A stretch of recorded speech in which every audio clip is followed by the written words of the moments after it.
Mesdames, Mesdemoiselles, Messieurs, c'est un réel plaisir de vous retrouver pour ce nouveau numéro de Pool Élections, votre émission qui vous donne la température des élections. Vous voulez avoir des nouvelles sur le déroulement de la campagne, vous voulez entendre parler vos candidats, vos différents candidats. Mesdames, Messieurs, c'est la bonne adresse sur Ecopolis Télévision. Bonsoir chez vous et c'est un plaisir pour moi d'avoir deux éminentes personnalités. Ce sont deux candidats. Le plateau sera mixte côté invité. J'ai à ma gauche Louis-Dor Balekelaï, un visage qui n'est pas inconnu. C'est un journaliste de renom qui a été mon collègue et même hiérarchiquement supérieur à Congo Web. C'est donc un plaisir de vous recevoir ce soir. Merci. Sous une autre casquette. On va en reparler pourquoi vous avez quitté les médias. Je vous dis bonsoir, soyez le bienvenu. Merci. Est-ce que vous pouvez vous présenter vous-même merci madame, merci madame Gaëlle pour l'invitation que vous m'avez adressée. Merci également à toute la rédaction, à toute l'équipe de production d'Ecopolis. Merci. Je suis Louis-Dor Balekelaï, comme vous l'avez dit. Je suis journaliste de profession depuis 25 ans. Avec à mon actif le fait que je n'ai jamais fait la prison pour avoir insulté quelqu'un. Je n'ai jamais fait la prison pour avoir commis une infraction par voie de médias. Casier judiciaire vierge. Et voilà, casier judiciaire vierge à tout point de vue. Blanc comme neige. Et voilà. Et donc, les médias étant aussi un tremplin, nous a permis quand même de nous servir de la même voie que nous avons utilisée au micro et devant la caméra pour cette fois-ci la mettre au service de la population, donc au perchoir et à l'Assemblée nationale, bien entendu. Donc, c'est la même fonction de la parole que nous allons continuer à exercer. Comme vous le savez, j'ai été élu avec 16 400 voix en 2018, malheureusement victime des arrêts de superposition rendus par la triste Cour constitutionnelle de l'époque. Et nous espérons que cette fois-ci, avec l'état de droit qu'instaure le président Félix Tshisekedi Tshilombo, nous serons rétablis dans nos droits et que la population nous fera justice pour que les sièges que nous n'avons pas pu récupérer pendant les 5 ans de lutte, même sur le plan international, que nous puissions les récupérer cette fois-ci, non pas par une nomination, mais par les urnes, à travers les suffrages de la population du Moamba, qui va voter pour moi au numéro 370. La persévérance est une qualité. Nous allons en parler tout de suite. Je vais me tourner vers Madame Babette Tshibola-Kapeta, une dame. Ça fait du bien de voir des dames engagées en politique. Il y a quelques années encore, on se disait pourquoi seulement les hommes. C'est vrai que ça prend maintenant un peu, on voit que ça commence à s'inverser. Et il faudrait que ça soit pour des résultats palpables. Voilà, je vous dis bonsoir, je vous souhaite la bienvenue. Je vous ai connu dans toute autre chose, dans l'administration publique. Que venez-vous faire en politique? Commencez peut-être par vous présenter au public. Il y a peut-être des choses que j'ai oubliées. Qui êtes-vous exactement? Bonsoir Madame Gaëlle, je suis très contente de participer à cette émission. Je suis Babette Tshibola-Kapeta, candidate à la députation provinciale à Kalamou, numéro 70. Je suis aussi fondatrice d'une fondation, ou présidente plutôt d'une fondation en place. Qui s'occupe de quoi? Des œuvrés beaucoup plus les femmes veuves, les jeunes filles mères, la jeunesse en général. Vous faites quoi? Vous offrez des formations? Qu'est-ce qui se passe au sein? Il y aura de formations parce que nous sommes encore au début. Il y aura de formations, il y aura beaucoup de choses que les femmes, les jeunes filles vont apprendre à travers notre fondation. Pourquoi la politique? Pourquoi j'ai abandonné? Momentalement. C'est un peu à la mode hein, pour les femmes. Les femmes font beaucoup de choses aussi de manière l'administration publique. J'avais senti que d'abord la politique c'était ma passion. L'ambition est arrivée après, c'était la passion. Je me suis dit tiens, pourquoi ne pas aussi participer dans cette élection pour aussi porter ma voix en ce qui concerne ma commune, en ce qui concerne les préoccupations de ma commune. Alors, est-ce que vous avez des modèles en politique? Qu'est-ce qui vous attire en politique? Au contraire, c'est un domaine qui fait peur, surtout en RDC où on est encore à l'école de la démocratie, où tous les coups sont permis, surtout pour les femmes, c'est pas facile. Hein? Un milieu où on se donne des coups sans retenue. Est-ce que les femmes ont vraiment leur place? Est-ce que vous allez vous battre avec les mêmes armes que les hommes?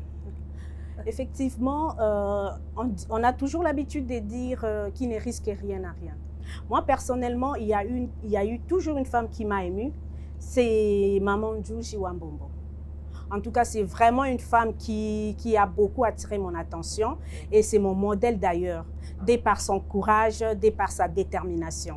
Parce qu'aujourd'hui, en tout cas, je ne vois pas un leadership féminin. De sa trempe. De sa trempe, au fait. On en parle, hein. Elle a été aux côtés de Mobutu, mais aujourd'hui, Ido Balekela, il peut-être un commentaire là-dessus, au sujet de Catherine Zuzi-Wambombo. Il y a une nouvelle école, certes, de femmes politiques, mais il n'y en a pas beaucoup qui, sur le terrain, s'affirment autant. Hein. Oui, maman Catherine Zuzi-Wambombo, je l'ai connue comme jeune journaliste au sortir du dialogue intercongolais.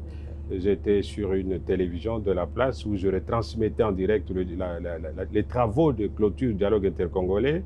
Et sous le 1+4, 1+3, il a assumé des fonctions avec beaucoup de sens de responsabilité. Maman Catherine Zuzi-Wambombo, c'est un modèle de constance politique.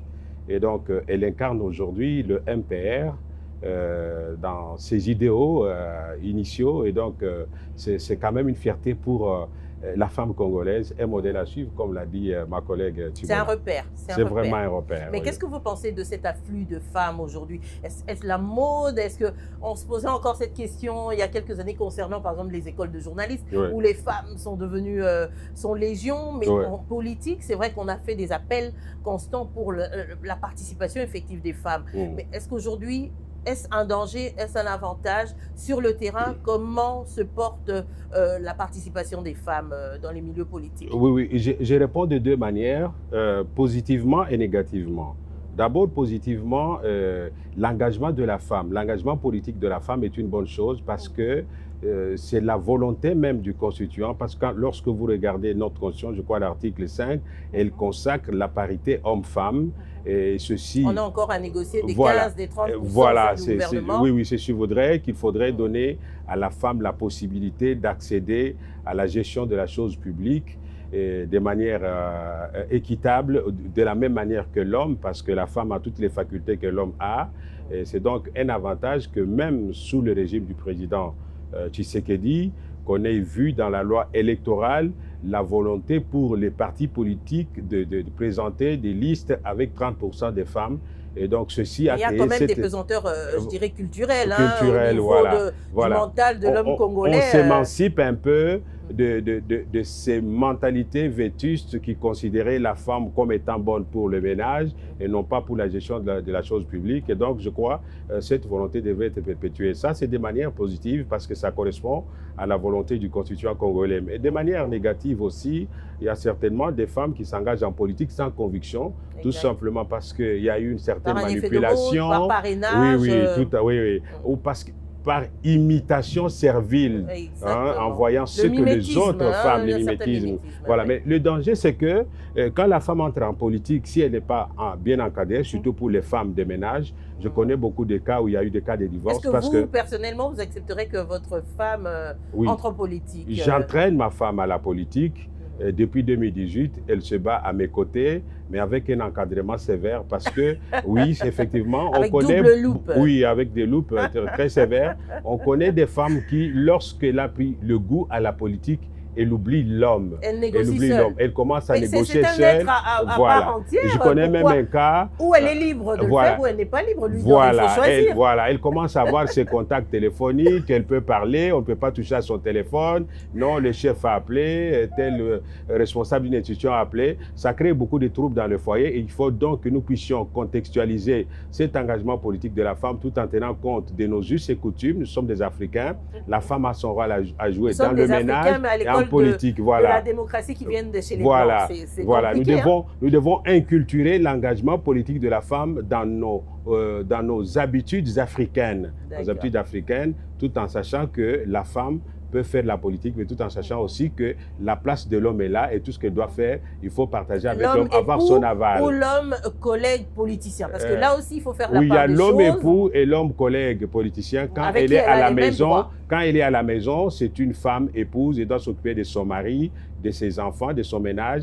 Quand elle est en politique, on est des collègues, mais tout en sachant que nous avons des droits égaux, des droits civils et politiques qui sont garantis par les lois de la République. Mais j'insiste beaucoup sur le côté ménage où les femmes, des fois, perdent la tête. Elles gâchent des mariages. Vous savez, quand on a perdu un mariage pour avoir eu des contacts en politique, ce n'est pas toujours évident que la personne qui vous a donné ce contact en politique peut vous gérer de la même manière que l'homme qui vous a envoyé à l'école et l'homme qui vous a fait des enfants et qui a fait de vous la femme que les gens voient aujourd'hui à la télévision. C'est très important. Là, je suis parfaitement d'accord avec vous. Journaliste de renom, je reviens là-dessus. Aujourd'hui, la profession se dénude, hein, à l'instar de beaucoup de professions aujourd'hui. La politique semble happer tout le monde. On a l'impression que c'est ceux qui marchent le mieux pour le moment. Pourquoi avoir quitté la presse? Peut-être avant l'heure, on le dirait, parce que les gens étaient encore sur leur soif. Julidor Balekela au journal, dans les émissions politiques. C'est vrai que vous étiez habitué aux politiques. On dit que la politique est pratiquement la trajectoire directe de notre profession, les médias. Mais pourquoi si tôt? Pourquoi? Qu'est-ce qui justifie cette ambition prononcée pour la politique? Merci beaucoup de cette question pertinente. La presse, comme je l'ai dit en avant-propos, on l'exerce par la parole, on l'exerce par l'écriture. Et donc, je vous ai dit que je mettais au service de la population sous une autre forme la parole et la plume que Dieu m'a donnée pour pouvoir porter sa voix au niveau de l'Assemblée nationale. Et donc, c'est un débat d'actualité aujourd'hui. Les gens se demandent si un journaliste élu député peut continuer à exercer ses fonctions de journaliste. Moi, je suis de ceux qui répondent par l'affirmative. Donc, ceux qui croient que les journalistes qui entrent en politique ne peuvent plus passer au micro, je crois que c'est une mentalité qu'il faut réformater. C'est une façon biaisée de voir les choses. Parce qu'on peut devenir député.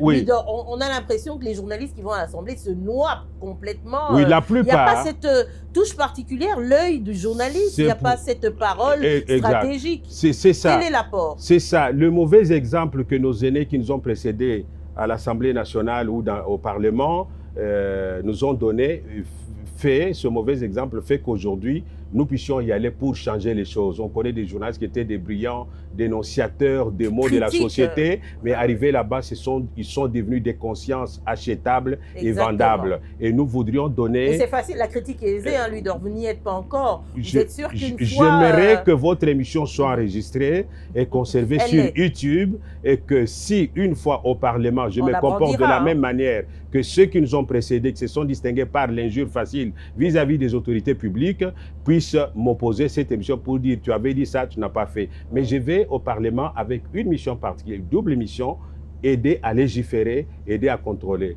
Le cas échéant, pendant l'émission, je vous dirai mes 5 propositions de loi que j'apporte à l'Assemblée nationale, mais aussi mes initiatives parlementaires que je vais devoir actionner pour contrôler les mandataires, mais aussi les ministres et d'autres qui ont reçu la charge de gérer la chose publique. Pour certains, ils se disent, là, on va aller sur un chemin que tout le monde connaît déjà. On sait que le contrôle parlementaire chez nous, c'est un véritable casse-tête. Compte tenu de tous les arrangements politiques, vous faites partie de l'AFDC. Si je ne me trompe, vous vous êtes présenté sous le label de ce parti politique. Ça veut dire que vous êtes sous une autorité morale. Est-ce que vous pensez que vous allez avoir les mains libres aujourd'hui si jamais vous voulez engager un mécanisme de contrôle parlementaire? Il y a cette donne-là qu'on devrait prendre en compte. Oui, madame. Un engagement politique ne signifie pas le bradage de sa personnalité, de sa liberté de conscience. C'est vrai, on doit respect, on doit révérence à l'autorité morale, mais je suis en face d'une autorité morale qui comprend les choses beaucoup mieux que beaucoup d'autres, que tant d'autres. On sait que c'est toujours très délicat. Oui, c'est toujours très délicat. On s'est vu des gens prendre une position personnelle et se voir écartés de la famille politique. Peu importe, madame, lorsqu'il s'agit de défendre l'intérêt majeur de la population, il faut savoir s'assumer. Mais tout en sachant qu'en politique, il y a une ligne que le parti dicte, mais pourvu que cette ligne coïncide effectivement avec les intérêts majeurs de la population. Et étant dans Parce un que parti... vous êtes des mandataires, vous aurez un mandat de la population. Oui, nous sommes dans un parti qui prône la social-démocratie. La social-démocratie sous-entend bien entendu la défense des droits des citoyens, mais aussi le bien-être social, le partage équitable des revenus de la nation et de la population, du pays bien entendu. Et lorsque vous vous trouvez en phase de ces intérêts du peuple, en tant que responsable, il faut tirer les conclusions et s'assumer. Mais je crois que jusqu'à preuve du contraire, les choses se passent beaucoup mieux à l'AFDC. Et nous comptons donc exercer cette liberté, cette opportunité pour donner la chance au candidat numéro 20, son Excellence Félix Antoine Tshisekedi Tshilombo, qu'il y a un discours axé sur une trilogie que nous allons développer dans cette émission si vous nous en donnez l'occasion, l'unité, la prospérité et la sécurité. Des différentes étapes électorales, comment ça s'est passé. Aujourd'hui, nous sommes à l'école de la démocratie, premières élections démocratiques 2006, et depuis, comment ça s'est passé? On sait que ce n'est pas facile. On a commencé avec la CEI, on est à l'époque de la CENI. Comment jugez-vous en tant que critique, chroniqueur politique encore tout ce qui s'est passé depuis toutes ces années? Merci beaucoup, madame. Je vais répondre avec tout le courage possible. Je suis l'un des rares journalistes qui ont contribué à l'enracinement de la démocratie dans ce pays. Déjà, à partir du dialogue intercongolais de Salt City, et même avant le dialogue, j'étais dans l'avion qui a essuyé des tirs des obus tirés et qui est allé donc à partir de l'Ituri. Nous sommes allés atterrir en catastrophe en Ouganda avec Ntumba Luaba, qui est actuellement la présidence. J'étais à bord. Donc, j'ai participé à plusieurs rencontres pour l'enracinement de la démocratie dans ce pays et même pour la pacification de l'Ituri et le Grand Nord. Mais malheureusement, ce sont les journalistes qui sont venus longtemps après moi sur la scène politique qui ont vu les portes du pouvoir s'ouvrir et qui ont tiré toute la manne du ciel. Le pauvre, il s'est retrouvé là-bas. Je me dis, tant que ma tête fonctionne, tant que je suis en vie, je vais relever le défi. En tout cas, le 20 décembre, j'invite mes électeurs de la commune de Kisenso, de Lemba, d'Engaba, de Limete, de Matete, de voter massivement pour moi, pour me remettre le siège que vous m'aviez donné, qui m'a été ravi injustement, et je compte le retrouver le 20 décembre dans les urnes, et donc que la justice me soit faite. Et je profite de l'occasion parce que vous avez parlé des différents processus électoraux. Nous sommes au quatrième exercice électoral dans notre pays, et nous espérons que les choses vont changer pour que les vieux visages, les anciens députés, les ministres en fonction ne reviennent plus comme députés. Il faut quand même des vétérans, il faut quand même des vétérans qui restent des repères. Non, ces marabouts politiques, nous n'en voulons plus et nous demandons à notre peuple. Vous êtes à Kisenso, vous connaissez les marabouts politiques qui sont là-bas, ils ont construit des écoles. Sinon, vous allez même faire éjecter vos autorités morales qui sont là depuis des années. Il y a toujours une nuance. Le peuple est tellement mur qu'il saura apprécier ce que l'un ou l'autre fait. Voilà, chaque autorité morale, chaque acteur politique a un bilan. Si je veux entrer dans les chutes, je vous ferai un bilan qui va nous prendre 4 heures du temps. Qu'est-ce qui vous motive aujourd'hui d'être aux côtés de Modeste Bahati, qui est derrière le chef de l'État, rangé derrière le chef de l'État? Qu'est-ce qu'il aujourd'hui représente pour vous comme exemple? Madame, je vous ai dit que je suis depuis ma jeunesse estudiantine portée par la social-démocratie. J'ai lu beaucoup d'auteurs. C'est juste de cette idée. Voilà, c'est l'idéologie qui importe pour moi. Autant l'UDP, c'est la social-démocratie, mais j'ai estimé que je pouvais être à côté du professeur Modeste Bahati pour servir le candidat numéro 20, tout comme je pouvais aussi le servir à l'UDPS, mais tout dépendait des circonstances de l'époque. Donc voilà, nous demandons aux gens de renvoyer en retraite tous ces marabouts politiques qui s'accrochent à la politique. Et dans mes propositions de loi que j'amène à l'Assemblée nationale, nous en parlerons, j'en ai 5. En raison d'une par année, comme nous avons 5 ans de mandat, il y a une proposition qui porte sur la limitation des mandats des députés nationaux. Donc, de tous ceux qui ont les mandats électifs, ça doit être un seul mandat renouvelable une seule fois. On ne peut plus avoir des élus éternels depuis 1960. Et nous, les jeunes de la cinquantaine, nous continuons à nous battre avec eux dans les urnes, à travers les bâches et les calicots qui polluent l'environnement politique dans la ville-province de Kinshasa. Madame, j'aurai le temps de vous parler de mes 5 propositions de loi. Voilà, là, nous allons continuer. Moi, je suis surtout préoccupée par le montant exorbitant des émoluments. Nous allons en parler. J'aimerais bien qu'on puisse balancer un élément qui vous concerne. C'est peut-être une descente sur le terrain. Je ne sais pas ce que la régie a apprêté pour nous. On revient pour le débat tout à l'heure.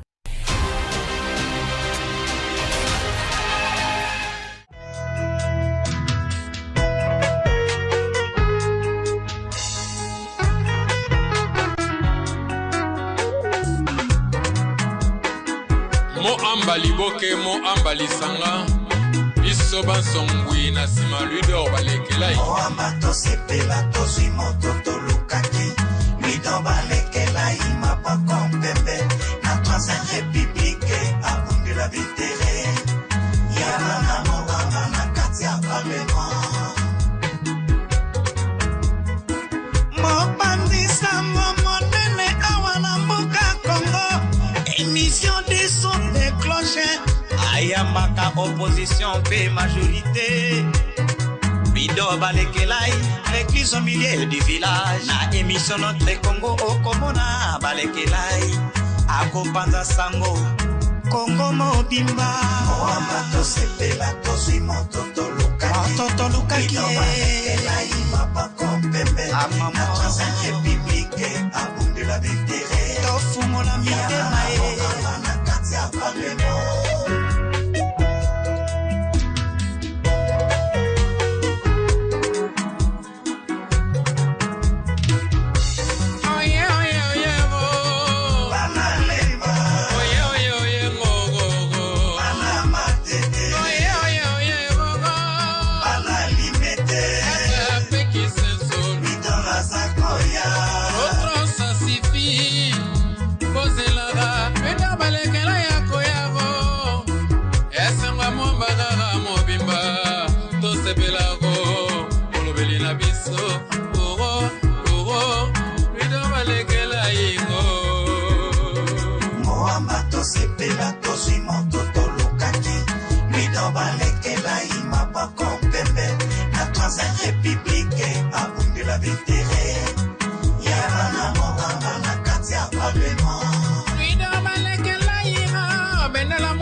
Nakatia Fondation Boya Kosa dire hein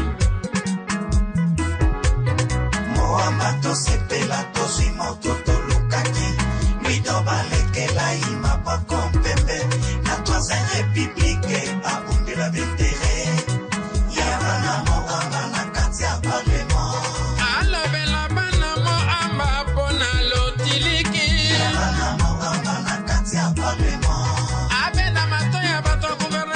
Pona banzela mwamba Yabana Moamba na katia parlement Aye bisaba e gouvernement Pona makambatali e koleo Yabana Moamba na katia parlement Aye bisaba moro Bopitale zangi kisi Yabana Moamba na katia parlement Olele olele olele olele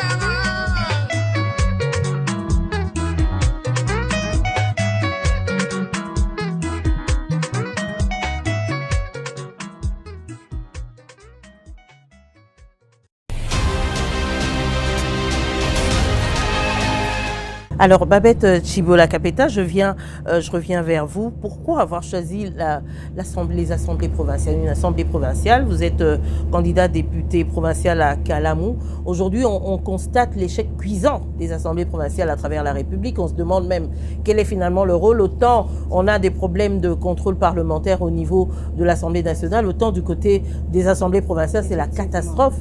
Est-ce un problème de critérium finalement par rapport au choix de ces candidats? Quel est le vrai problème? Quel est le changement que vous comptez y apporter? Est-ce que vous pensez aujourd'hui, vous êtes optimiste par rapport à un bon fonctionnement, un changement de la situation? Merci beaucoup, Madame Gaëlle. Je pense que la population n'est plus dupe. Donc, quand on fait nos descentes sur terrain, on remarque qu'il y a vraiment un changement du point de vue langage de la population. La population a compris qu'elle a été longtemps trompée, mais aujourd'hui, la population s'engage. Par les t-shirts, par les t-shirts, par mais des comment bassins, vous faites pour par les des dons convaincre sans vous interrompre? Quand vous arrivez, il paraît qu'aujourd'hui, personne n'écoute. Est-ce que ce n'est pas difficile, dans un tel contexte social, de pouvoir emmener les gens et se faire écouter? Moi, personnellement, avec toutes les descentes que j'ai eu à faire, j'ai remarqué que la population veut une assurance. La population a besoin de gens qui vont parler pour elle. La population n'a plus besoin des gens qui viendront pour flatter, pour disparaître dans la nature. Et disparaître dans la nature. Mais la population a juste besoin de gens qui vont l'assurer, qui fera, ou le député ou la députée provinciale que la population va voter, cette députée provinciale fera correctement son travail. Pourquoi j'ai choisi la députation provinciale? Il y a un adage qui dit la charité bien ordonnée commence par soi. J'ai choisi la commune de Kalamou parce que je suis une native de Kalamou. Présentement, quand vous allez à Kalamou, vous allez remarquer que rien ne va. D'abord, Kalamou, c'est... Comme un peu partout à travers la ville. En tout cas, moi, je parle de Kalamou, c'est vraiment la catastrophe. Quelles sont les réalités sur le terrain? Le Koulouna bat son plein à Kalamou. Ça, je vous assure. J'ai grandi, je suis née à Kalamou et j'ai grandi à Kalamou. Je n'ai jamais vécu ça.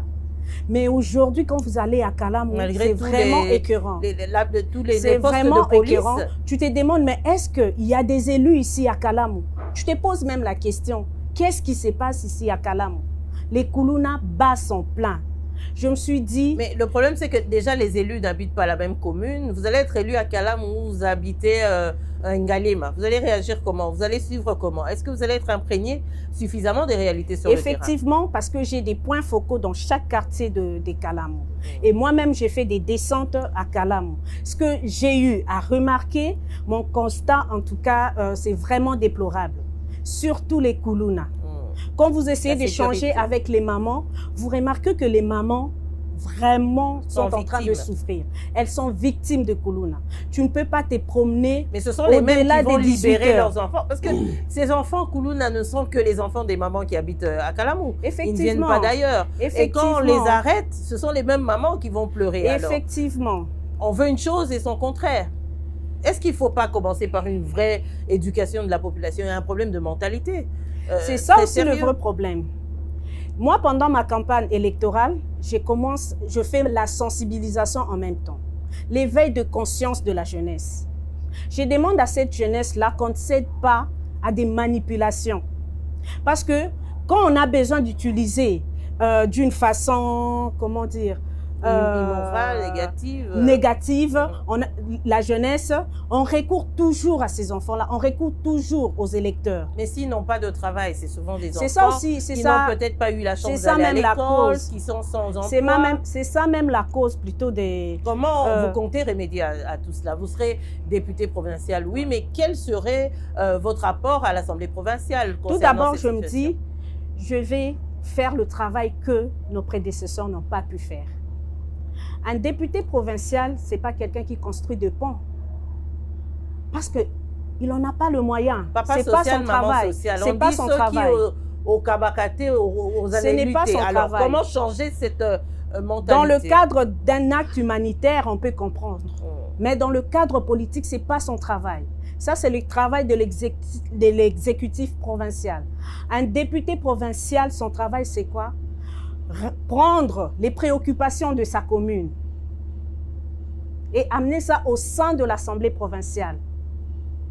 Si pas au niveau du gouvernement provincial, pour que ces préoccupations trouvent une solution palpable. Et contrôler le gouvernement provincial, bien sûr. Parce que le gouverneur est appelé à défendre et à présenter son budget. Et on doit contrôler l'affectation de ces budgets. Et si nous trouvons... On voit aujourd'hui dans quel état se trouve Kinshasa, qui se dégrade de plus en plus. C'est déplorable. On se dit que... Autant il y a des beaux bâtiments qui sont érigés, autant l'environnement est complètement pollué. C'est vraiment déplorable. On se dit que les élus du peuple, plutôt, ne font pas leur travail. Ils n'ont pas fait leur travail. Ils ont failli à leur mission. Et moi, aujourd'hui, je me porte garante. Je me dis une fois à l'Assemblée provinciale, je ferai mon travail comme il se doit. Est-ce que vous allez résister à l'ambiance générale?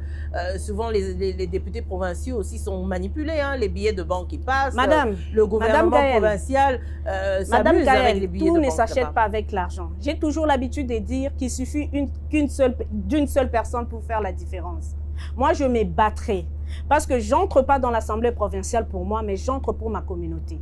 Je ne dois pas trahir ce peuple qui m'a voté. Je ne dois pas trahir l'engagement que j'ai eu devant cette population qui m'a voté.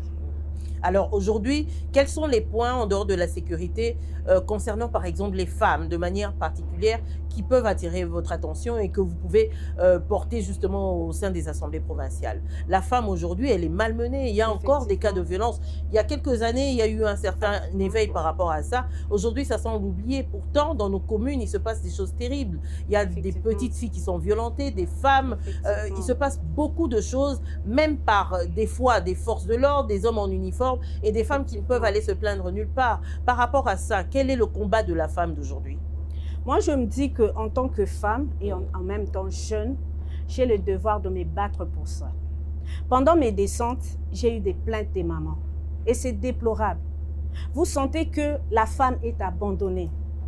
Pourquoi? Parce que, par exemple, dans la commune de Kalamou, il n'y a pas une députée, on n'avait pas élu une députée provinciale. Oh là là. À ce que je sache, il n'y a que 2 femmes, 2 hommes plutôt.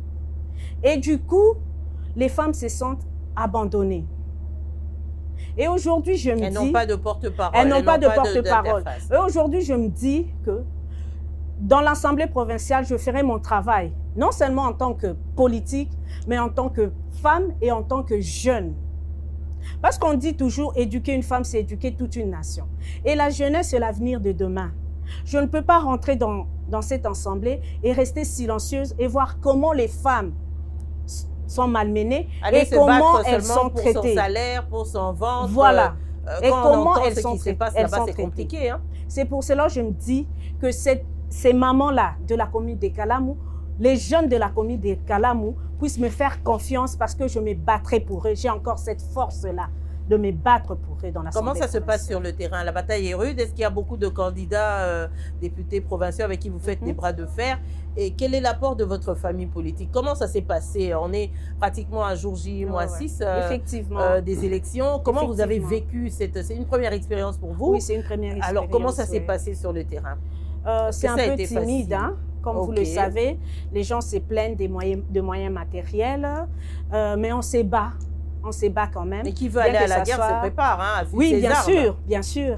On se bat et nous espérons que les résultats seront palpables et nous aurons des résultats positifs parce que cette population-là a compris. D'accord. Alors, nous allons passer à un élément également de campagne concernant Babette Chibola-Kapeta. On va continuer avec ce débat.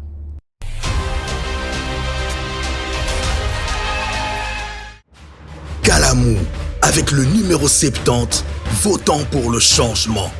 Votons tous le numéro 70. Ensemble, nous pouvons faire la différence.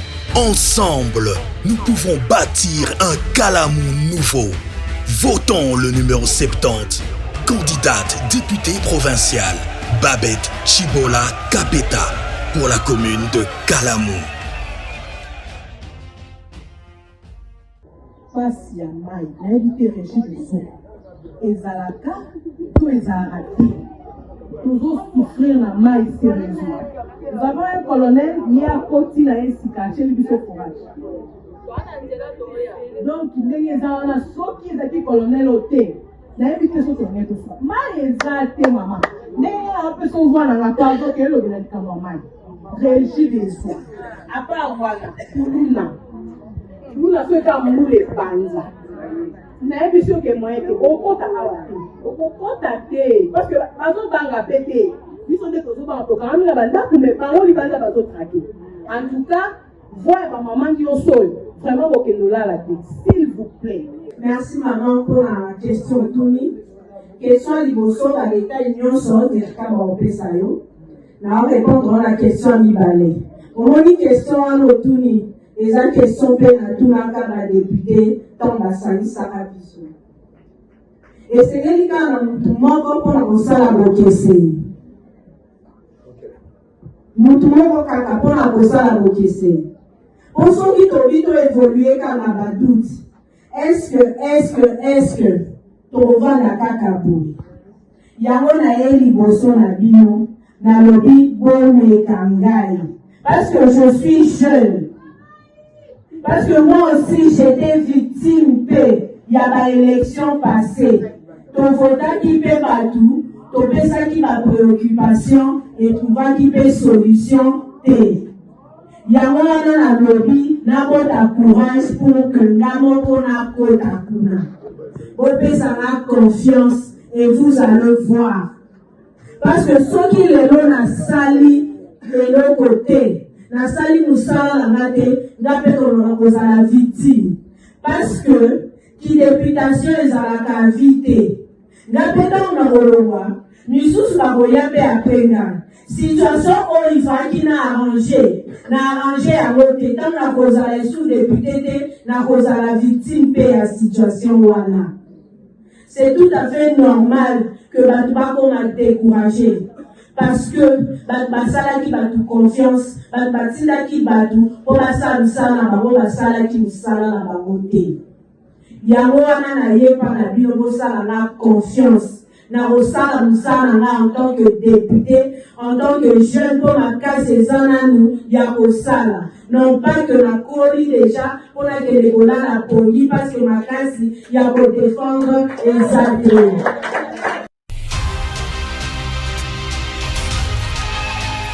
Nous allons parler un peu du bilan des 5 ans passés. Aujourd'hui, vous portez le candidat numéro 20 comme candidat favori à la présidence. Mais aujourd'hui, quels sont vos arguments sur le terrain?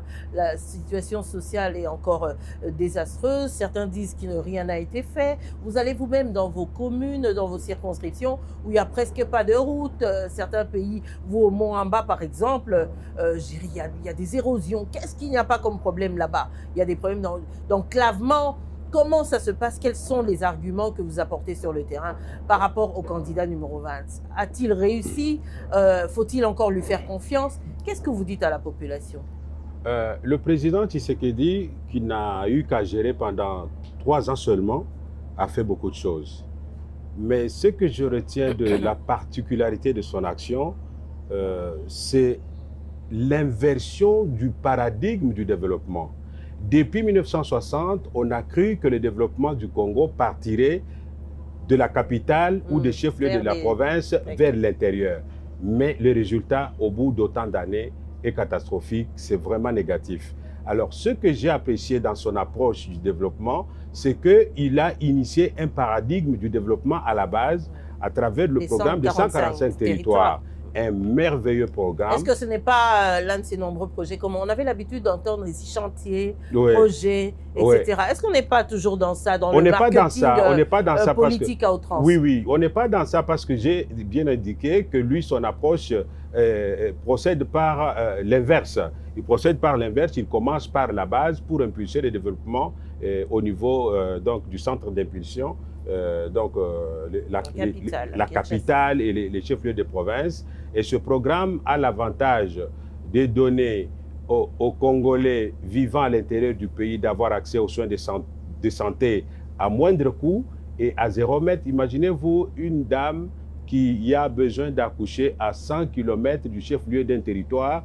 Peut-être qu'elle n'arrivera pas au chef-lieu, elle peut mourir en cours de route, elle peut avorter, mais lorsqu'on construit des centres de santé, des hôpitaux dans les chefs-lieux des territoires, lorsqu'on construit des bâtiments administratifs pour les administrateurs des territoires, lorsqu'on construit des hôpitaux... Chez vous, ça a été fait, ma mère à moi est de Kabeya-Kamwanga. Je me rappelle lorsque j'ai quitté le Kasaï en 2001-2002, à Kabeya-Kamwanga, il n'y avait pas vraiment d'école en matériaux durables. Il n'y avait pas non plus d'hôpitaux. Je me rappelle, il y avait 2 ou 3 centres de santé en briques adobe, donc briques à mabélé, en briques de terre. Mais aujourd'hui, j'ai vu quand même les images, je ne suis pas allé tout ce temps, j'ai vu quand même des images, des écoles, des hôpitaux en matériaux durables, c'est quelque chose. L'Ituri, dont je couvre les activités du point de vue de la communication numérique, on m'envoie toujours des images des écoles qui sont construites. Donc, il en est de même à travers les 26 provinces. Et donc, c'est une expérience nouvelle qui va aider le pays dans les 5 prochaines années à ne pas connaître l'exode rural des personnes qui quittent l'intérieur du pays vers Kinshasa. Parce que Kinshasa est surpeuplé maintenant. Et surpeuplé maintenant, nous sommes autour de plus de 14 millions selon mes récentes recherches et les statistiques de l'ONU Habitat dans le cadre de mon travail de DEA avant le doctorat. Donc nous sommes autour de 14 millions et la plupart, ce sont des gens qui viennent, qui fuient la misère à l'arrière-pays. Mais avec le paradigme du développement impulsé par le président Tshisekedi, il y a possibilité que les gens se sentent heureux en vivant dans leur milieu naturel. Alors, avec la gratuité de la maternité, est-ce qu'on ne va pas encore vers un danger, celui de voir la démographie grimper un peu sans contrôle? Non, non, madame, la gratuité de la maternité ne pousse pas les hommes à faire des enfants chaque semaine. C'est seulement c'est une opportunité sociale, c'est une action sociale pour faciliter la tâche aux Congolais qui n'ont pas la possibilité de se faire soigner ou de se faire accoucher leurs femmes dans des hôpitaux VIP de Kinshasa. Vous savez qu'aujourd'hui, la césarienne est devenue un fonds de commerce pour les médecins. Mais avec ça, on sait qu'on aura un œil regardant. Il y a beaucoup de choses. Au-delà du programme de 145 territoires, le président Tshisekedi est apprécié par le peuple. Aujourd'hui, vous allez à l'est de Kinshasa, du Congo-Kinshasa, pour parler à mal du président Tshisekedi.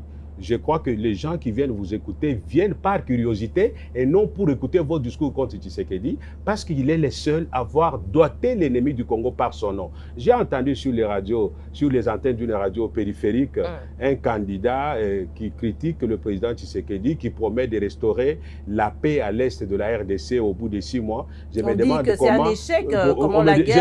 comment il va s'y prendre lorsqu'il n'a pas le courage. Du début à la fin de son interview sur cette radio périphérique, il n'a pas cité Kagame par son nom. Et là, ça réconforte le président Tshisekedi, à tort ou à raison, qui dit qu'il y a des candidats. Il ne dit pas qu'il y a des candidats. J'apporte une nuance à l'intention du public qui nous suit. Tshisekedi ne dit pas qu'il y a des candidats étrangers. Il dit qu'il y a des candidats de l'étranger. C'est une nuance de taille. Des candidats de l'étranger, ce sont ceux-là qui n'ont pas le courage de dire que c'est Kagame qui veut la balkanisation du pays. C'est Kagame qui vend l'or congolais à l'étranger comme s'il était produit au Rwanda. Celui qui vend le coltan dans les pays asiatiques pour fabriquer les téléphones comme si c'était produit au Rwanda. Et donc, quand on a un candidat qui s'assume courageusement au risque de sa vie pour défendre l'intégrité du territoire, le chef a parlé de l'ennemi un peu Kagame comme Hitler. Est-ce que ce n'est pas un peu trop dur? Est-ce que c'est juste pour amadouer la population? Non, le chef, je ne peux pas être son porte-parole sur ce plateau. C'est un procès de métaphore qu'il a utilisé. Je crois que comme la campagne continue, il aura davantage la possibilité d'expliquer cette métaphore. Pour ce qui me concerne, je voulais seulement saluer son nationalisme, à l'instar de Lumumba, à l'instar de Laurent Désiré Kabila. C'est un homme de poigne. On a vu lors de la descente de Macron ici en RDC. Voilà, ce qu'il a fait. C'est pas parmi les candidats, un autre aurait ce profil assez... Personne ne le ferait, et j'ai entendu même ses collègues africains le saluer pour ce courage qui a voulu vraiment, qui a démontré qu'il est capable aujourd'hui de mettre fin à l'impérialisme, au paternalisme, je voulais dire. Et il a dit ouvertement au président Macron, c'est une fierté pour nous de dire qu'on lui donne encore la chance de continuer, parce qu'il n'a géré que pendant 3 ans, et dans 3 ans, il a fait beaucoup de choses. Je ne veux pas parler de la diplomatie, je ne veux pas parler de l'économie. Vous avez parlé du social, madame.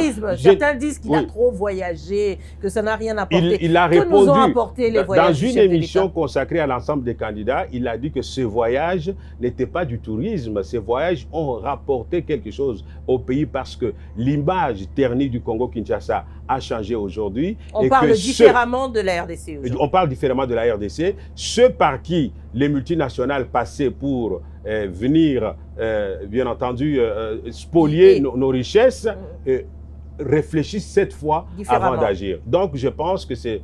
Au début, on avait cette même appréhension que c'était des voyages qui ne valaient pas la peine, mais nous avons vu les résultats, et donc nous pouvons saluer les avancées sur le plan diplomatique, sur le plan économique. Vous avez parlé du panier de la ménagère, j'en suis conscient, nous le vivons tous, c'est vrai, on n'a pas encore atteint l'objectif, mais il faut situer les choses dans leur contexte. Nous sortons d'un double contexte de la Covid qui a sévi pendant autant d'années, qui a affaibli les économies internationales, et nous avons eu à avoir une économie résiliente qui a bien entendu résisté à ce choc sanitaire, mais aussi le contexte de la guerre en Ukraine qui a bouleversé tous les paramètres macroéconomiques. J'ai entendu M. Katumbi dire que le taux du dollar au Congo a doublé. C'est quand même le super économiste qui s'y connaît. Pourquoi ne pas lui faire confiance? On dit qu'il a été grand commerçant, etc. Commerçant pour acheter des camions. Il est richissime. C'est peut-être un repère. Grand commerçant, grand économiste, oui, on le reconnaît pour avoir vendu la farine à la population katangaise, pour avoir mis ses propres camions remorques, bien entendu, pour l'extraversion des minéraux. Et là, on peut le lui reconnaître. Et je crois que à l'entendre, quand on lui a posé la question de ce qu'il donnerait aux militaires comme solde, il n'a pas eu de chiffres. Et donc, vous voyez que c'est un candidat qui amène des promesses en face d'un candidat qui a un bilan de 3 ans à présenter au peuple. Voilà pourquoi nous demandons le 20 décembre à la population de voter pour le 20 à la présidentielle et pour 370 à Moamba à la députation nationale pour lui d'Orbalekele. Babette Chibola Kapeta, qu'est-ce que vous pensez de tout ça aujourd'hui? On dit Fachi Béton, avec son union sacrée, il y a un peu trop de régionalisme. Aujourd'hui, la population est divisée. On parle pour ne pas avoir d'argument de président étranger. C'est vrai que Ludor a souligné la nuance, mais aujourd'hui, étant donné que certains candidats ne descendent pas sur le terrain avec leurs épouses, on ne sait pas pourquoi, tout le monde se pose un peu des questions. Est-ce que ce sont juste des arguments de la part de l'Union sacrée pour casser un peu les candidats qui font peur, ou il y a des vraies raisons aujourd'hui de soutenir le candidat numéro 20? Madame Gaëlle, d'abord, le peuple congolais restera uni. Il n'y a pas de division au sein du peuple. Ce sont des politiciens avec un esprit machiavélique qui veulent instaurer ça dans l'esprit du peuple congolais. Le Congo ne sera jamais divisé. Alors, au grand jamais, nous resterons unis et forts. Même après ces élections, il y a eu des coups même en bas de la ceinture. Nous resterons unis et forts. Nous sommes juste des adversaires politiques. On n'est pas ennemis. On n'a pas juste la même vision de voir les choses. Et la démocratie. On n'a pas le même objectif. Nous sommes dans la démocratie et c'est tout à fait normal.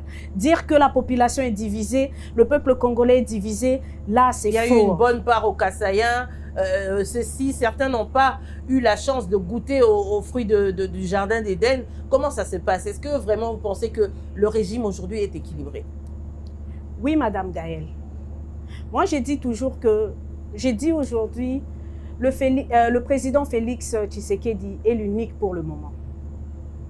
Pourquoi l'unique? Il a pu faire en 2 ou 3 ans ce que le président Kabila n'a pas fait pendant 18 ans. Du temps de Kabila, on a quand même parlé. Il paraît même que on lui a dressé le lit pour la gratuité. Ça s'est fait depuis des années déjà.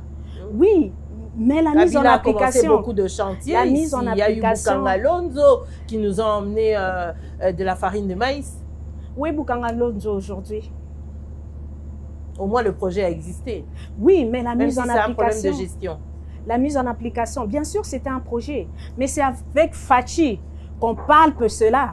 Aujourd'hui, plus de 5 millions d'enfants ont regagné le chemin de l'école grâce à la gratuité. Bien sûr, c'était un projet.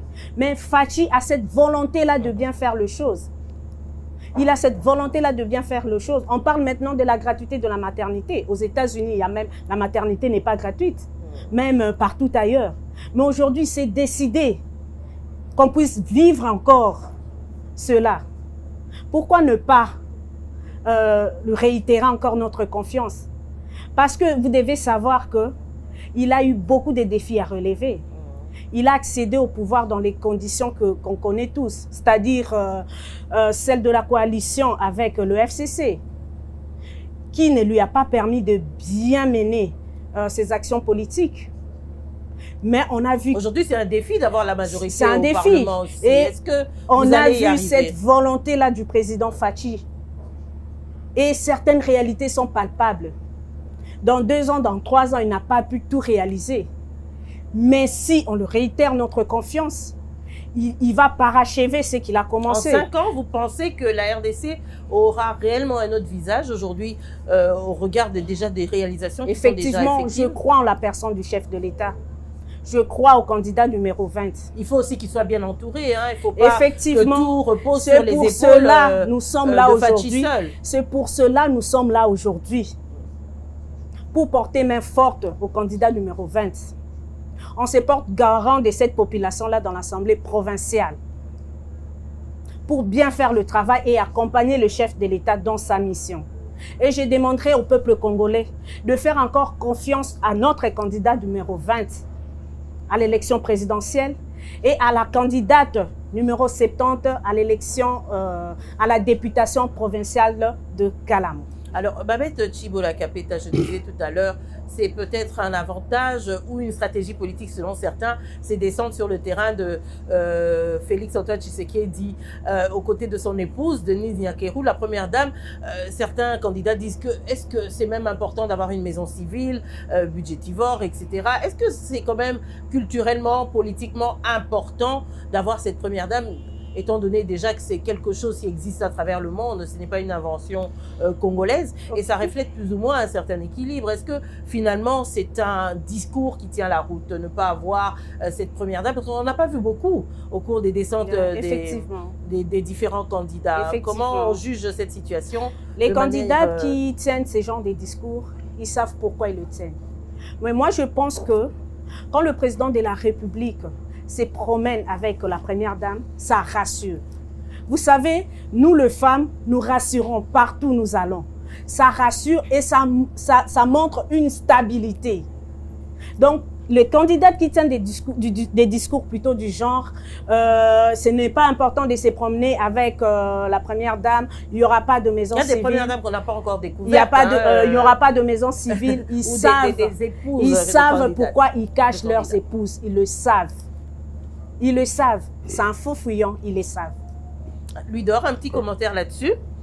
Est-ce que c'est important finalement que les politiques, les personnalités politiques, en l'occurrence les candidats à la présidence de la République, se présentent sous ce profil familial, accompagné, etc. Est-ce que ça donne un certain crédit? Je vais vous décevoir un tout petit peu. Je n'ai pas un commentaire à faire là sur la question. Vous donnez votre langue au chat. Oui, je n'ai pas un commentaire à faire par rapport à ça. D'accord, Louis-Dor Balekela, on vous le concède. Oui. Revenons à l'Assemblée nationale et aux différentes représentations législatives. Aujourd'hui, les honorables, comme on les appelle, sont plutôt jugés comme hommes à succès, hommes à scandale. Il y a une question de vraie immoralité protégée par des immunités. C'est une question aujourd'hui aussi, on parle du volet politique, mais on doit parler également de ce volet-là qui entache un peu la vie en RDC. Que dire par rapport à ça aujourd'hui? Vous avez posé... Il suffit que vous brandissiez vos immunités et c'est la dégringolade à travers la société. Vous avez posé une très belle question, madame, je vous en remercie. C'est pour cela que nous demandons à nos électeurs, lorsque un candidat vient pour solliciter les suffrages des électeurs, il faut d'abord savoir comment ce candidat vit là où il est, comment il se comporte du point de vue dans sa vie privée, même dans sa vie publique. L'argent aussi peut changer, les 21 000 là, ça change les mœurs. Oui, c'est ça. C'est pour cela que j'ai toujours dit à mes électeurs, quand un candidat vient pour solliciter vos suffrages, demandez-lui d'abord où est-ce qu'il habite. Comment voulez-vous qu'un candidat habite à la Gombe, il vient battre campagne dans le Moamba?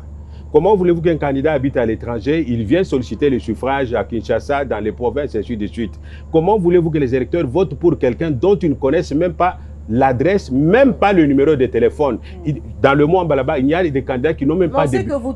Ils n'ont même pas de bureau. Ils n'ont même pas de bureau. Moi, je donne. Vous pouvez vérifier dans le Moamba. Chaque fois que je tiens un meeting, chaque fois que j'ai réuni mes électeurs, je donne mon numéro privé et je leur demande d'appeler sur le champ pour vérifier si c'est le vrai. Et je l'ai depuis 20 ans. Je ne vois pas pourquoi je le changerai parce que c'est le monde entier qui a ce numéro. Après, ça sera l'assistant, je peux le confirmer, qui va assurer le standard. Non, on sera là pour répondre aux attentes de la population. Alors, ce que je voulais dire, c'est que il faut vraiment qu'on tienne à la moralité des hommes qu'on veut élire. Il ne faut pas qu'on élise des gens qui ont une vue immorale et qui vont profiter de leur immunité parlementaire pour commettre des scandales, des viols sur mineurs, et ainsi de suite. Eh bien, la loi va les frapper. Et je voudrais, madame, avec votre permission, revenir sur quelque chose de plus important parce que nous devons aider le candidat numéro 20 à faire autrement les choses pour le deuxième mandat. Exactement. En ayant un entourage qui lui permette d'évoluer de la très bonne manière. Parce qu'il y a eu quand même beaucoup de choses à dire là-dessus. Et nous espérons que nous autres, peut-être, on a été obligés de rejet à cause peut-être de notre passé, pour avoir travaillé avec un ancien régime. La compétence, voilà. la moralité. Mais ce qui compte, ce n'est pas le passé, ce n'est pas pour avoir servi un régime antérieur qu'on peut être l'objet des régimes. Madame, moi j'ai proposé le plan de communication du programme des 145 territoires. Jusqu'à aujourd'hui, je n'ai jamais eu de suite. On aurait mieux communiqué sur ce plan. J'étais avec ma consoeur, ma collègue. Il y a beaucoup de choses que le président a faites, mais on les découvre. Il y a des routes qui sont réalisées, personne n'en sait rien. On devait communiquer suffisamment. J'avais un mécanisme sur pied où aussitôt qu'on termine la construction d'un ouvrage dans le cadre de 145 territoires, on a les images à Kinshasa, on a des représentations avec un serveur qui est connecté au chef-lieu des provinces avec des services de communication curélés par des écrans géants. Et même pendant la campagne du président de la République, il ne suffit pas qu'on s'arrête à un extrait de son meeting à Kananga, Mbujimaï, à l'est du pays, on balance sur une radio. Non, on doit organiser des plateaux spéciaux. Le président a parlé à Kananga, on organise un plateau spécial pour creuser le discours qu'il a adressé à la population de Kananga. Et là, ça pénètre dans les têtes des électeurs.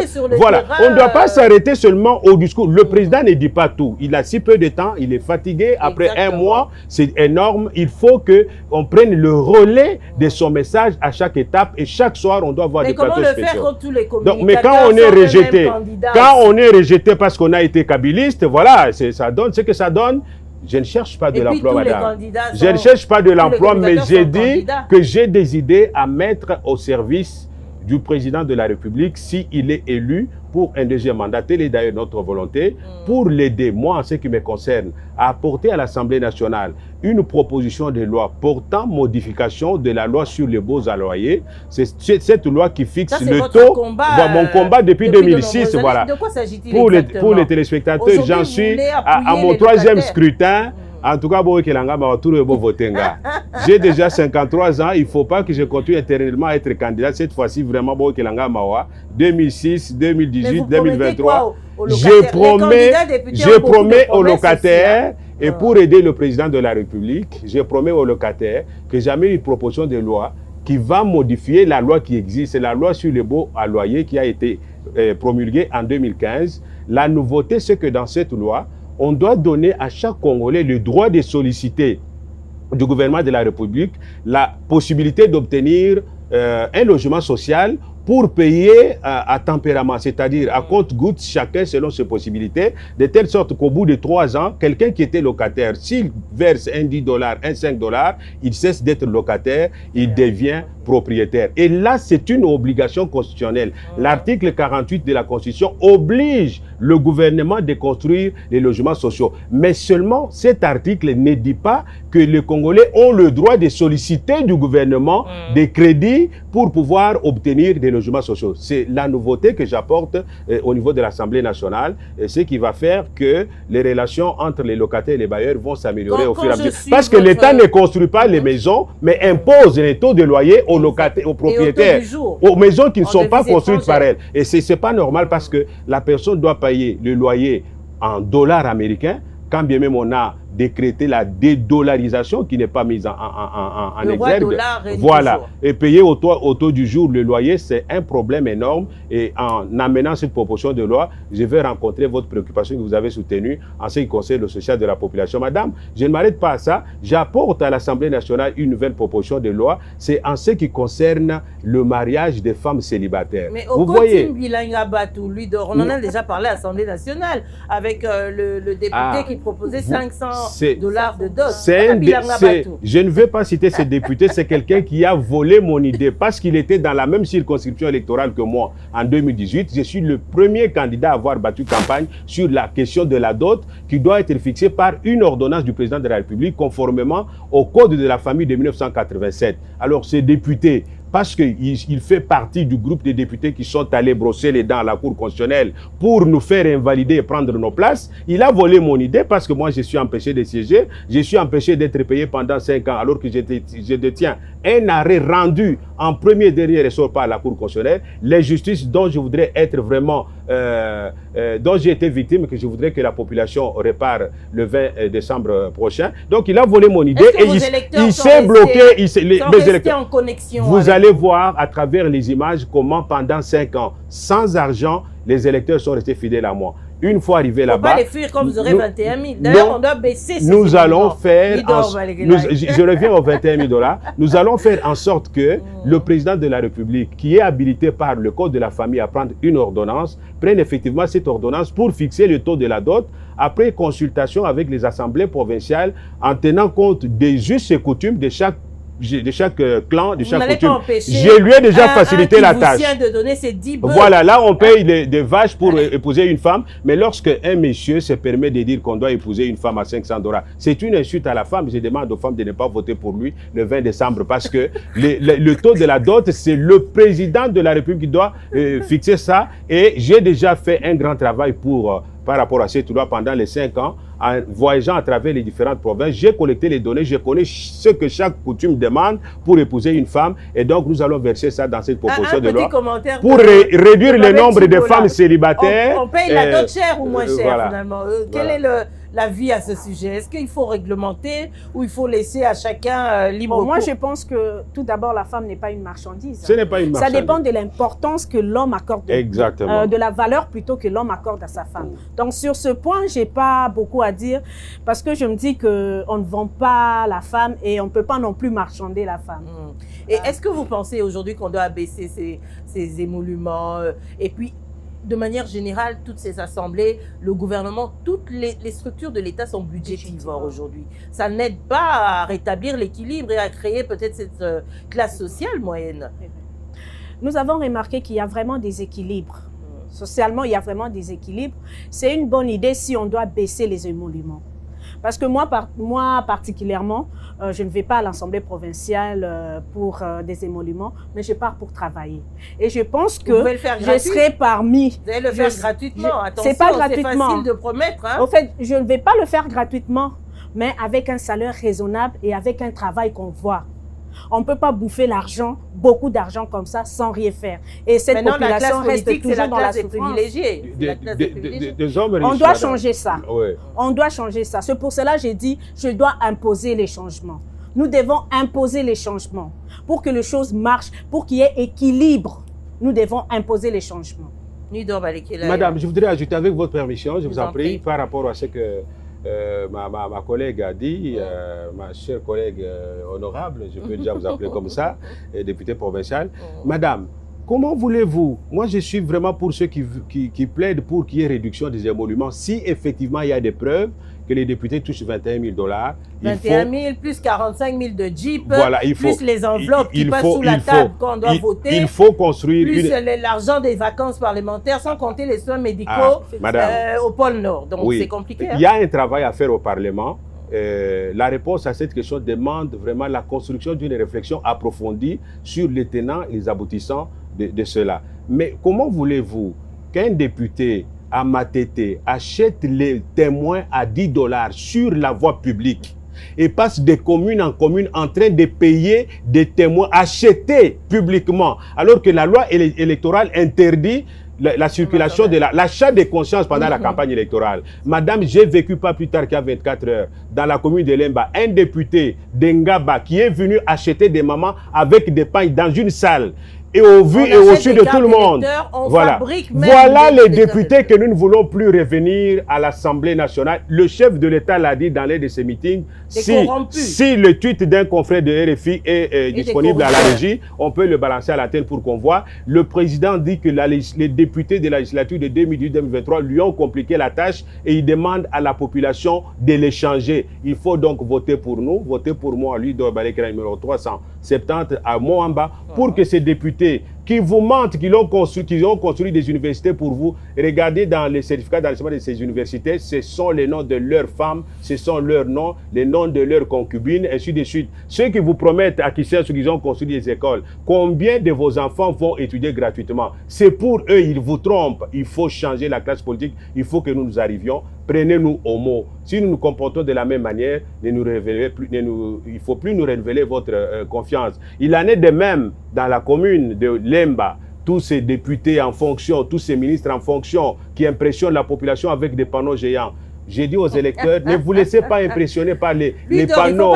C'est votre argent. Il ne faut pas être aigri. Non, je ne le suis pas du tout. Ceux qui ont l'argent. Non, madame, je bats campagne et vous allez voir. Madame, si effectivement, cette fois-ci, avec la volonté du président Denis Kadima, que je salue, pour ça, c'est un homme imperturbable. La pression de toutes parts. Tous les présidents, vous êtes confrères journalistes, vous savez comment tous les présidents de la CENI ont toujours été très têtus, je le mets entre Ils ont tous été... Mais si vraiment, on aura les résultats, si vraiment il tient à empêcher des nominations et qu'effectivement les élus soient proclamés élus, en tout cas, les gens vont voir comment on va renouveler la classe politique. Parce que si notre peuple ne comprend pas qu'il faut changer ces gens-là, qui se sont enrichis avec leur argent et qui reviennent les insulter avec 10 $ pour les acheter comme témoins, qu'est-ce que les 10 $ vont faire pour la des enfants à Maloula, à l'Université catholique du Congo, à l'UNIKIN? Donc, il faut renouveler ces gens là-bas, les renvoyer à la retraite et jamais une proposition de loi, comme je vous l'ai dit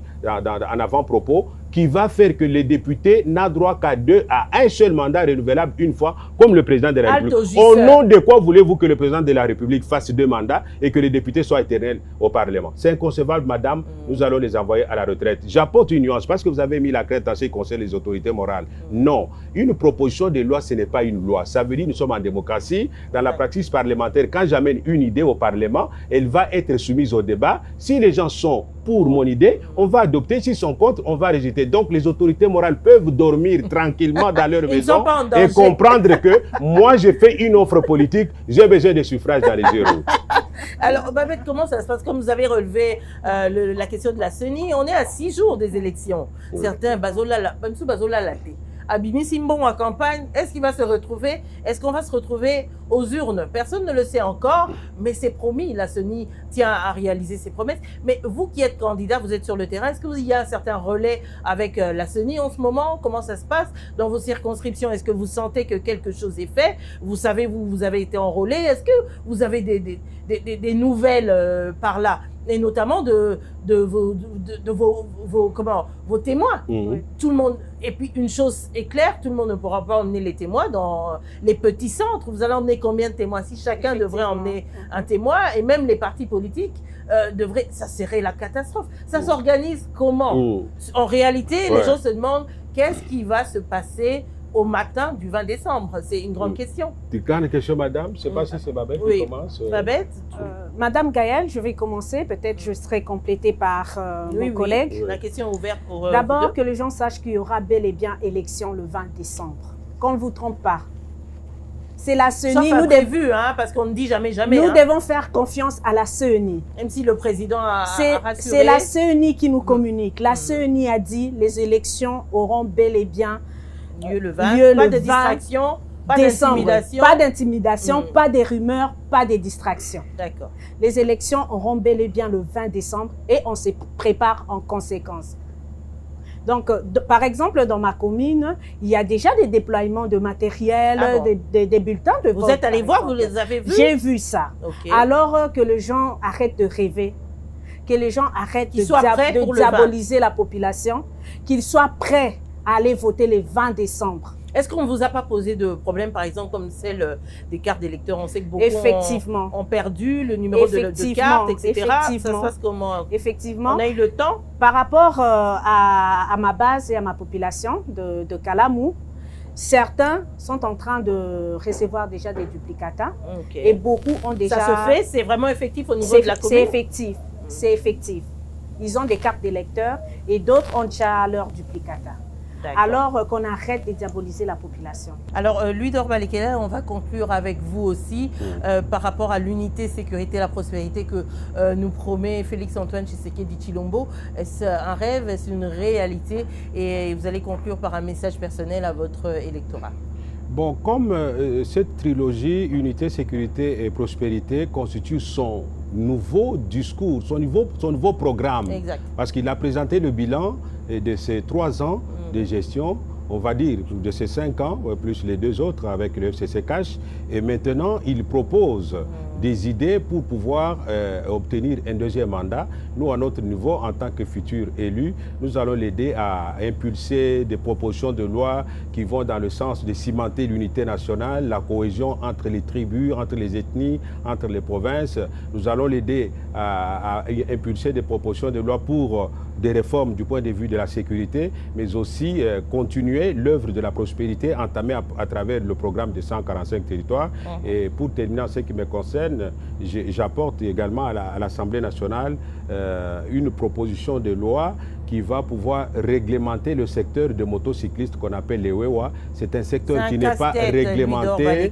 Et donc, il y a beaucoup de choses. Il faut changement de mentalité. Exactement. Il faut aussi une législation appropriée. Est-ce qu'ils sont éducables? Oui. Est-ce qu'une population déjà à un certain niveau est encore éducable? Oui, oui. Nous allons aider nos frères les WEWA. D'abord, il faut les considérer positivement. Ce sont dans le cadre du partenariat public-privé. Le souci est que dans cette proposition de loi que j'amène, qu'ils deviennent des acteurs majeurs du développement social en tant que privé. Oui.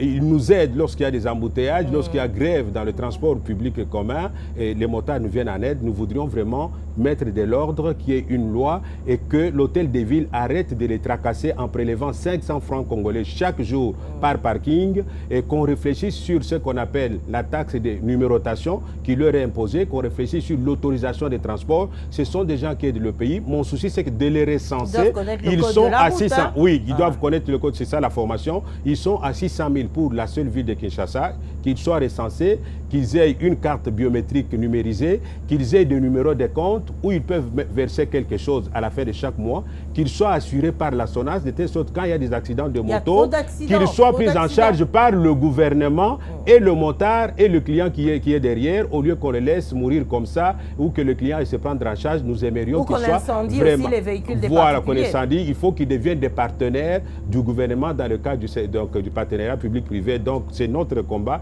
Et donc, je demande à mes frères, aux WEWA, les motocyclistes, de voter pour moi. Mon numéro, c'est 370. Même si vous êtes à l'intérieur du pays, parce que je suis votre avocat, envoyez les 370 à tous ceux qui habitent les communes de Lembanga, Bamatete, qui sont limitées, donc dans le mot en bas, pour qu'ils votent pour moi et pour le numéro 20. Madame, je voudrais, en tant que chrétien, avant de terminer, demander pardon à toutes les personnes qui peuvent avoir été lésées par mes propos, par mon comportement pendant les 5 ans, que ce soit mes anciens camarades, que ce soit mes collègues journalistes, que ce soit ceux qui vivent avec moi dans le Moamba. Si une parole dans les médias vous a blessé ou un comportement, je vous demande sincèrement pardon, surtout à mes anciens camarades. Le 20 mai, comme vous n'avez pas de candidat, allez voter pour moi.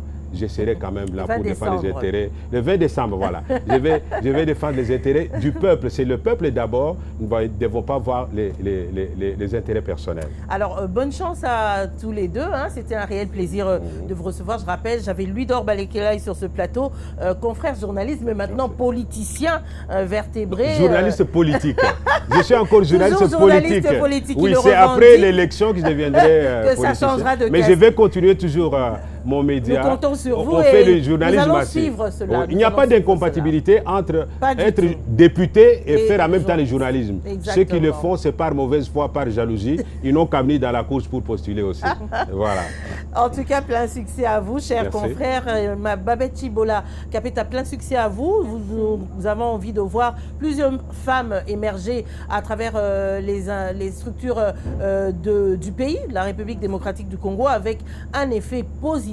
Donc, je vous souhaite également à tous les deux de meilleurs voeux. Hein. Nous tendons vers la fin de l'année. C'est une année que nous espérons prospère, positive pour beaucoup. Et donc, comme vous l'avez dit, en bon chrétien, nous espérons que Dieu sera également au règne de ce qui va arriver dans les prochains jours. Amen. Et notamment les élections. Mesdames, Messieurs, merci de votre attention. Nous allons vous tenir en haleine jusqu'à la fin de cette campagne électorale que nous souhaitons bonne pour tout le monde. J'espère que tous les Congolais et toutes les Congolaises auront compris qu'il faut voter utile pour des candidats qui apporteront des bonnes choses à la République. Plus de clientélisme, plus de corruption. Évitez cela et réfléchissez sérieusement avant de manier la machine, parce que maintenant, c'est plus le bulletin dans l'urne, mais vous allez plutôt changer de méthode et voter utile pour les bons candidats valables qui pourront faire des bonnes choses au sein des institutions. Merci, à très bientôt pour le prochain numéro. Excellente soirée chez vous.